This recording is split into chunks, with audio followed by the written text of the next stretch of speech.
তোমরা কি জানো স্প্রাউটস দিয়ে এত ভালো নিউট্রিশন যুক্ত হেলদি ব্রেকফাস্ট বানানো যায়, যেটা তোমরা তোমাদের বাচ্চাদের স্কুলের টিফিনে তো দিতেই পারো, আবার বাড়িতে লাঞ্চেও দিতে পারো। খুবই পছন্দ করবে। স্প্রাউটস বাচ্চারা খেতে চায় না। স্প্রাউটসে এতটা নিউট্রিশন আছে যা বাচ্চাদের স্মৃতিশক্তি, হেয়ার, স্কিন, হেলথ সব ঠিক করে।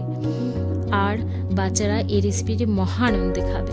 ইনফ্যাক্ট বড়রাও পছন্দ করবে। রেসিপিটি দেখে নাও। সবুজ মুখকে ভিজিয়ে রাখতে হবে 3 থেকে 4 ঘন্টা। এবার জল ঝরিয়ে রেখে দাও একটু গরম জায়গায় সারা রাত। এক্ষেত্রে মাটির পাত্র ইউজ করলে খুব তাড়াতাড়ি স্প্রাউট তৈরি হবে।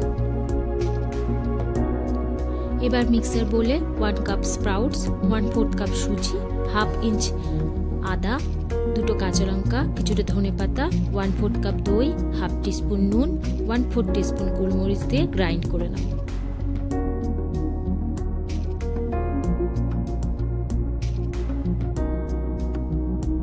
এই মিক্সারের কনসিস্টেন্সি এরকম হওয়া উচিত, না বেশি গাঢ় না পাতলা। যদি বেশি গাঢ় হয় তাহলে একটু জল দিয়ে দিও।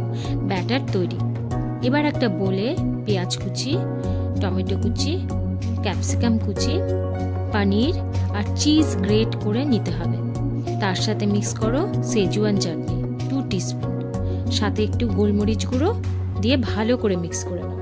যেহেতু বাচ্চাদের জন্য তাই চিজ অ্যাড করেছি, বড়রা খেলে চিজ স্কিপ করো।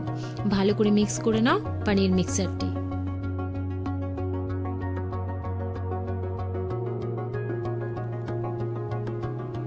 এবারে ননস্টিক তাওয়াকে হাই ফ্লেম করে গ্যাসটি বন্ধ করে দাও। এরপর জলে ছিটে দিয়ে তাওয়াটি একটু ঠান্ডা করে নাও। ব্যাটার দিয়ে স্পুনটি ঘোরাতে থাকো। ধোসার আকার তৈরি হবে। এবার মিডিয়াম ফ্লেমে গ্যাসটি জ্বালিয়ে দাও। উপর থেকে একটু তেল বা বাটার ব্রাশ করে নাও। এবার পনির মিক্সারটি স্প্রেড করে দাও। উপর থেকে চিজ গ্রেট করে দাও।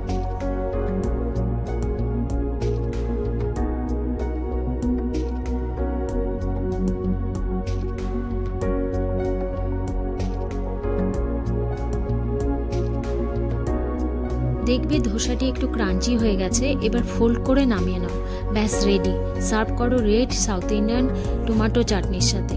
এই চাটনির রেসিপিটি জানতে চাইলে কমেন্ট বক্সে কমেন্ট করো। আর রেসিপিটি ভালো লাগলে একটা লাইক করে দিও। খুবই হেলদি নিউট্রিশন ব্রেকফাস্ট, অবশ্যই ট্রাই করো।